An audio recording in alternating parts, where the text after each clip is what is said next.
Good morning students. MSc final physics के अंदर हम पढ़ रहे हैं एडवांस क्वांटम मैकेनिक्स को, और यूनिट नंबर जो है वो 4 चल रही है। टॉपिक जो है वो है हैमिल्टोनियन फॉर्मूलेशन फॉर फील्ड। तो आज हम इस टॉपिक को पढ़ेंगे।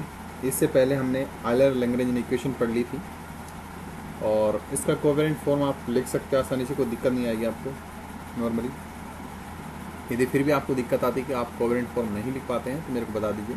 मेरे पास पहले से वीडियो बना रखा है, मैंने उसको अपलोड कर दूंगा। और शुरू करते हैं आज की class, Hamiltonian formulation for field. तो इसके अंदर जो थ्योरी है वो मैंने पहले ही लिख दी है, मैं आपको रीड करके और समझा दूंगा। देखिए, हैमिल्टोनियन फॉर्मूलेशन फॉर फील्ड के अंदर हम क्या कर रहे हैं, in order to quantize the classical field theory, यानी कि क्लासिकल फील्ड थ्योरी है उसको हम क्वांटाइज करने के लिए हम इंट्रोड्यूस कर रहे हैं we conjugate variables, field conjugate variables, यानी कि जो हमारे पास फील्ड फंक्शन है साइन, उसके कॉन्जुगेट की।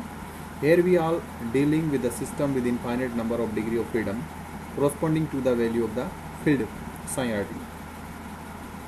जो हमारे पास फील्ड फंक्शन है साइन आर टी, उसके अंदर जिस पार्टिकल को हम डिस्क्राइब कर रहे हैं उस पार्टिकल की डिग्री ऑफ फ्रीडम क्या रहेगी, इनफाइनाइट रखेंगे हम, ठीक है। And the consider function of the time of the space, यानी और जो फील्ड फंक्शन होगा साइन, वो हमारे पास पोजीशन और टाइम का क्या रहेगा, फंक्शन रहेगा। यानी कि आप उसको लिखोगे साइन और आर और टी, इस फॉर्म में लिखोगे। And therefore we use some limiting process, यहाँ पर हम ज़्यादा नहीं, कुछ limiting. For the purpose let us consider a system. तो हम क्या कर रहे हैं, एक सिस्टम ले रहे हैं फॉर द पर्पज, यानी कि इसके लिए late us consider a system eight a fixed instant of time T, यानी कि निश्चित समय टी पर ले रहे हैं। और let there the dimensional space tau, उसका जो डायमेंशनल स्पेस है उसको हम टो से रिप्रेजेंट करेंगे, और उस डायमेंशनल को हम छोटे छोटे सेल के अंदर डिवाइड करेंगे। जो सेल होगा उसका प्रत्येक का हमारे पास जो वॉल्यूम रहेगा उसको हम डी टो आई से रिप्रेजेंट कर रहे हैं, ओके। तो यहाँ पर आई की वैल्यू हमारे पास 1 से लेकर के इन्फाइनिटी की तरफ रहेगी।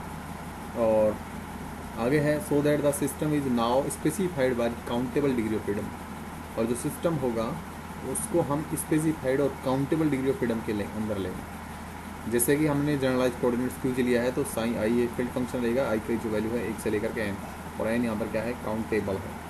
एन यहाँ पर क्या है, काउंटेबल, और इसको हमने दिया है इक्वेशन नंबर फर्स्ट। थ्योरी ज़्यादा होने के कारण मैंने थ्योरी को पहले लिख दिया है। आप सिंपल इसमें स्क्रीनशॉट ले सकते हैं, या फिर आप रोक करके इसको लिख सकते हैं, कोई दिक्कत नहीं है। आगे अपन लिखेंगे गिविंग वैल्यू ऑफ फील्ड, ऐसे लिखूंगा,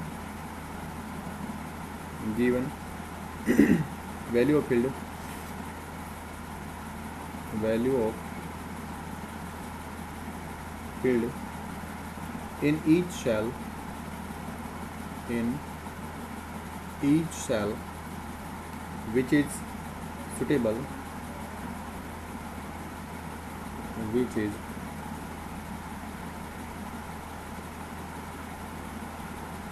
suitable, defined then Lagrangian, defined then Lagrangian of the system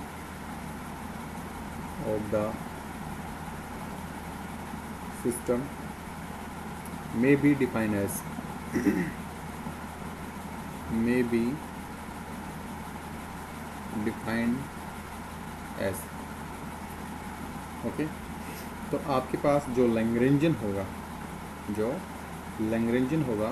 उसको हम लिखेंगे L is equal to sigma, और यहाँ पर आप लिखोगे L कट I जो कि फंक्शन है साइन का, आपके पास डेल साइन का एंड साइन डॉट का और टी का। ये मैंने आपको पहले बताया था कि लैग्रेंजियन जो डेंसिटी है वो हमारे पास साइन, डेल साइन और साइन डॉट और टी, यानी कि फील्ड फंक्शन का ग्रेडियंट फील्ड फंक्शन की वेलोसिटी और टाइम पर डिपेंड करेगा। और साथ में आप लिखोगे d tau is the volume of the cell, okay. तो यहाँ पर सिंपली आप लिखोगे कि दिस इज द लैग्रेंजियन,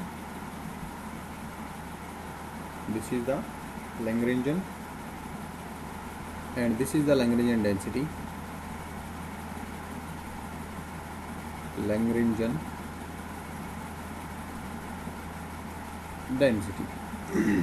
इससे पहले भी हमने लैग्रेंजन डेंसिटी को एल कट से लिखा है, यहाँ पर भी हम लैग्रेंजन डेंसिटी को एल कट से ही रिप्रेजेंट करेंगे, ठीक है।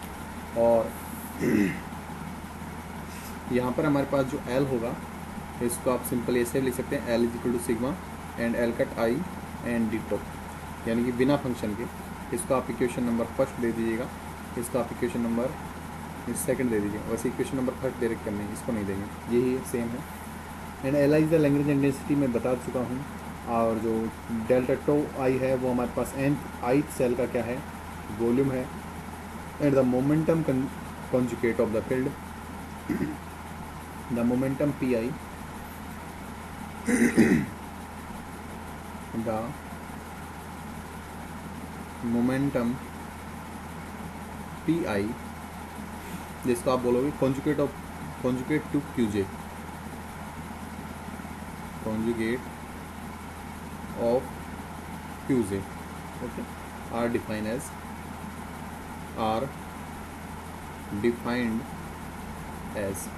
तो देखो इससे पहले हमने इन चीज़ों को पढ़ा है, किसको, मोमेंटम, और जो मोमेंटम की वैल्यू है p लिखते हैं वो हमारे पास होती है डेल और एल आई कट अपॉन में डेल क्यू जे डॉट। इससे पहले आपने जो लैग्रेंजियन इक्वेशन है उनके अंदर इस तरह की इक्वेशन ऑफ मोशन को पढ़ी होगी, और यहाँ पर हम इसको लिख सकते हैं इस तरह से, डेल और एल आई तो ऐसे कैसे रहेगा, लेकिन यहाँ पर क्यू जे की जगह हम क्या ले रहे हैं, फील्ड फंक्शन, जिसको हम साइन से रिप्रेजेंट करेंगे। डॉट है तो आप यहाँ पर डॉट को रिप्रेजेंट करोगे। साथ में आप यहाँ पर एम्ड को, ये हमारे पास सिंपल लैग्रेंजियन है, आप यहाँ पर एल आई मत लिखो, ये भी लैग्रेंजियन है और ये भी आपके पास क्या है, लैग्रेंजियन। तो आप इसमें लैग्रेंजियन की वैल्यू पुट करेंगे, इक्वेशन नंबर 2 से आपको मिलेगा डेल और एल आई अपॉन में del psi dot and delta tau i, ये आपके पास वैल्यू आ जाएगी। इसको आप देंगे इक्वेशन नंबर 3, इसको क्या देंगे, इक्वेशन नंबर 3 आप देंगे। From classical mechanics the Hamiltonian function is defined. तो अकॉर्डिंग टू क्लासिकल मैकेनिक्स, वैसे भी आप क्लासिकल लगाओ चाहे क्वांटम, हैमिल्टनियन लैग्रेंजियन का जो रिलेशन है वो सेम रहता है। अब लिख लो फिर भी, according to classical mechanics the relation between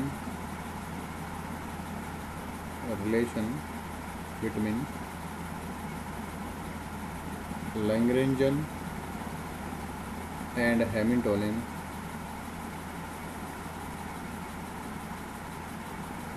is, तो क्या रिलेशन है, ये है H is equal to sigma i, और आप पर लिखोगे आप q J dot and P j minus का एल, ये रहता है, ठीक है। लेकिन यहाँ पर हम क्यू जे की जगह फील्ड फंक्शन यूज़ कर रहे हैं, आप लिखोगे एच इक्वल टू सिग्मा आई, फिर यहाँ पर जे रहेगा, जे और सिग्मा जे, और यहाँ पर रहेगा साइन डॉट आई, जे लगा सकते हो psi J, and P J और माइनस का एल, इस तरह से आप डिफाइन कर सकते हैं। और इसको आप देंगे इक्वेशन नंबर आपके पास 4 आ जाएगी। तो ये हमारे पास फील्ड फंक्शन के अंदर क्या है, Hamiltonian, this is the Hamiltonian in field function for field function for, ठीक। नेक्स्ट देखिएगा, यहाँ पर हमारे पास एक इक्वेशन आ चुकी है। तो देखिए, एक मैं आपको इक्वेशन ऑफ मोशन कुछ लिख के दिखाऊंगा अकॉर्डिंग टू क्लासिकल मैकेनिक्स। कहाँ है भाई कर्सर, ये रहा। देखिए, हमें जो इक्वेशन होती हैं, पी जे की जो इक्वेशन होती है वो होती है हमारे पास del L upon del Q जे डॉट होता है, ये आपको पढ़ा होगा। तो हम इसको पी जे को बोल सकते हैं कि ये क्यू जे का कॉन्जुगेट है, कॉन्जुगेट होता है, ठीक। इस प्रकार जब हम यहाँ पर क्यू जे को हम लिख रहे हैं field function sine R T की फॉर्म में, तो हम पीजे को भी रिप्लेस करेंगे एक नए फंक्शन के अंदर, जिसको आप लिखोगे पाई आर टी। ठीक है, यहाँ पर क्या लिखोगे उसको, pi r t. Pi r t represent the momentum of the particles and momentum of the systems. तो यहाँ पर हम हैमिल्टोनियन के अंदर लिखेंगे लेट अस डिफाइन द, यहाँ पर आप लिखोगे let us define the conjugate field of psi x, conjugate field of psi r t और momentum density by pi r t, momentum density pi r t। देखिएगा यहाँ पर हमने जो Q है और जो P है उसके अंदर रिलेशन निकाला है, तो वो एक दूसरे के फील्ड कॉन्जुगेट होते हैं। इसी प्रकार साइन आर टी के साथ जो फील्ड कॉन्जुगेट होगा वो हमारे पास पाई आर टी रहेगा। ये जैसे कि क्लासिकल मैकेनिक्स के अंदर Q बिहेव करता है उसी प्रकार साइन बिहेव करेगा, और जैसे पाई बिहेव करता है वैसे ही हमारे पास P बिहेव करता है जैसे ही पाई बिहेव करेगा। सेम प्रोसेस है, डिफरेंट नहीं करना। तो आप यहाँ पर पाई आर टी को इस तरह से डिफाइन कर सकते हो, देखो पाई आर और टी।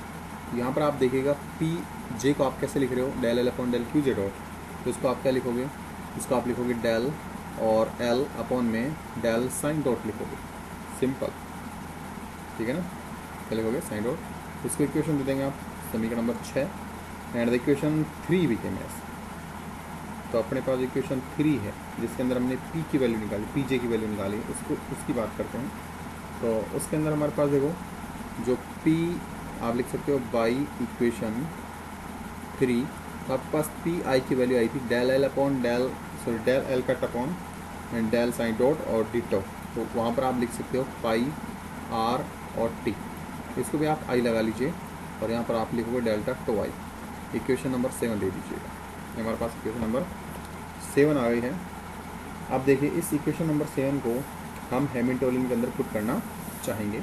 हैमिल्टोनियन का मतलब है इस इक्वेशन के अंदर जो रिलेशन हमने निकाला, इस इक्वेशन के अंदर हम साइन डॉट की और पी जे डॉट की वैल्यू को पुट करना चाहेंगे, और साथ में एल को भी, जो कि इक्वेशन नंबर 1 में हमने डिफाइन किया था, ये वाली वैल्यू, यानी कि डेंसिटी के अंदर सारी चीज़ों को हम डेंसिटी के अंदर पुट करना चाहेंगे।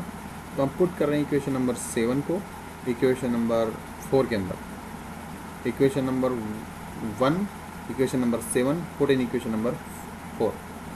आप लिखोगे यहाँ पर equation number 7 and equation number 1 put in equation number 4। तो आपके पास जो हैमिल्टोनियन आएगा वो कुछ इस तरह से आएगा, सिग्मा क्यू जे डॉट की जगह आप लिखोगे साइन डॉट, और चाहे आप ए लगा लो चाहे आप जे लगा लो, एक ही फंक्शन यूज़ करेंगे, अपना आई लगा लेते हैं, तो साइन आई डॉट हो जाएगा। और पी आई की जगह आप लिखेंगे पाई आई और आर टी और डेल्टा टो आई, माइनस का हमारे पास है एल, और एल की वैल्यू है सिग्मा आई, और यहाँ पर आप एल कट लिखोगे, एल कट आई और साथ में डी टो आई। ओके, तो आपके पास एच इक्वल टू हमारे पास हो जाएगा इस तरह से कि सिग्मा आई, और यहाँ पर मिलेगा आपको psi dot and pi I minus का एल आई, ठीक है, और डेल्टा टो आई बाहर आ जाएगा। इसको इक्वेशन दे देंगे 8 नंबर। तो यहाँ पर आप देखोगे इक्वेशन नंबर जो 8 है उसको हम किस तरह डिफाइन करेंगे। यहाँ पर हैमिल्टोनियन है और यहाँ पर हैमिल्टोनियन की एक वैल्यू के साथ डिटो लिखा है, यानी कि ये बिहेव करेगा एज ए हैमिल्टोनियन डेंसिटी। कैसे करेगा, हैमिल्टोनियन डेंसिटी की तरह, क्योंकि हैमिल्टोनियन डेंसिटी की यदि अपन एच कट से रिप्रेजेंट करते हैं तो ऑब्वियसली बात है कि वो भी हमारे पास हैमिल्टोनियन अपॉन में वॉल्यूम होगा। इसको हम हैमिल्टोनियन डेंसिटी और वॉल्यूम का अब यहाँ पर टो से रिप्रेजेंट कर रहे हैं, टो से। तो ऑब्वियसली बात है कि डी एच की फॉर्म हमारे पास आ रही है हैमिल्टोनियन और डी टो आई। तो यहाँ पर आप देख सकते हैं टो आई भी मिल रहा है, इधर हैमिल्टोनियन मिल रहा है, तो उसके बाद ये हैमिल्टोनियन डेंसिटी को रिप्रेजेंट करेगा। फिर भी हम इसको सही करके लिखेंगे। If we consider the cell, यहाँ पर कुछ लिखना भी है आप लोगों, इफ़ वी कंसिडर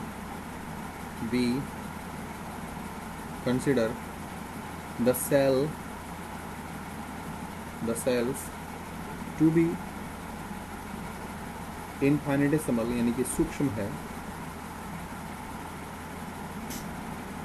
तो यहाँ पर लिखेंगे infinitesimal,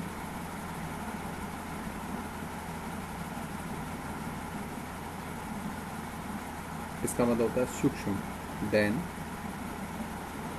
delta tau I tends to 0, so that we can replace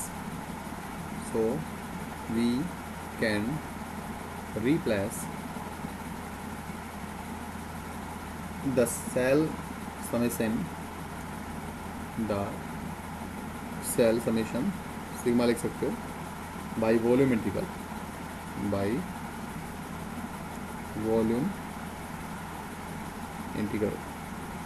यानी देखो यदि हमारे पास ये डिटो टेंस टू 0 है तो ऑब्वियसली बात है सिग्मा को हम किस में बदल सकते हैं, इंटीग्रेशन के अंदर। ये डिटो है तो ये हमारे पास वॉल्यूम इंटीग्रेशन में चला जाएगा, तो आप लिखोगे यहाँ पर h इक्वल टू आपके पास आ जाएगा इंटीग्रेशन, और यहाँ पर पाई डॉट नहीं है, पाई और साइन डॉट माइनस का l, और ये रहेगा डिटो, यहाँ पे क्या रहेगा डिटो, ये l कट है, और यहाँ पर आप इसको ऐसे लिख सकते हो h इक्वल टू इंटीग्रेशन, ये वॉल्यूम इंटीग्रेशन है, और h कट और डिटो। तो आप यहाँ पर लिख सकते हैं कि h जो कट है वो हमारे पास हैमिल्टोनियन और डेंसिटी है, और इसकी जो वैल्यू होगी वो हमारे पास रहेगी पाई साइन डॉट माइनस का l कट, ये हमारे पास हैमिल्टोनियन डेंसिटी आ जाती है। ठीक है, ये हमारे पास हैमिल्टोनियन डेंसिटी आ गई। आगे देखिएगा, let us now drive classical Hamiltonian equation of the motion. तो यहाँ से हम ये तो हमारे पास आ चुकी है, यहाँ पर हम classical Hamiltonian equation of motion को और डिफाइन करेंगे। तो आप लिखोगे लेट अस कंसीडर या लेट अस ड्राइव, यहाँ पर लिखोगे let us now drive classical Hamiltonian equation, classical Hamiltonian equation of motion, equation of motion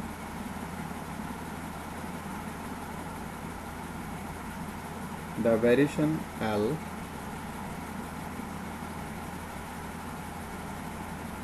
the variation in L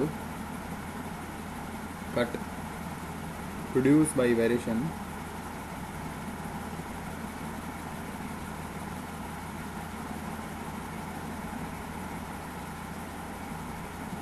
of sine and sine dot, sine and sine dot।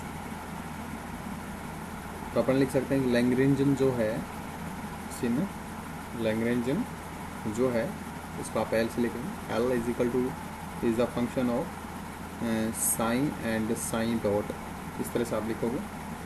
और लैग्रेंजन जो density होती है वो sign dot del psi और T पे depend करती है। तो लैग्रेंजन किस पे डिपेंड कर रहा है, इन दोनों पर। आप इसका सिंपल आउटलाइन कर लीजिएगा तो डेल्टा एल की जो वैल्यू मिलेगी आपको वो मिलेगी इस तरह से, इंटीग्रेशन भी लगा सकते हैं आप, डेल और एल अपॉन में del psi and d psi plus del L upon में del psi dot and del,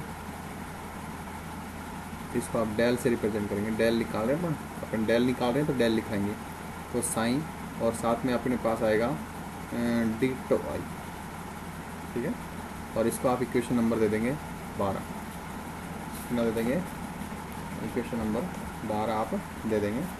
तो यहाँ से हमारे पास दो चीज़ें निकल के आएंगी, या फिर आप लिख सकते हैं कि हमें पता है कि जो पाई है जो कि मोमेंटम है, पाई की जो वैल्यू होगी वो रहेगी डेल एल अपॉन में del psi dot, and momentum dot की जो वैल्यू होगी वो रहेगी डेल एल अपॉन में डेल साइन। इसको आप इक्वेशन दे सकते हैं 13, इसको आप कितने दे सकते हैं 13 दे सकते हैं।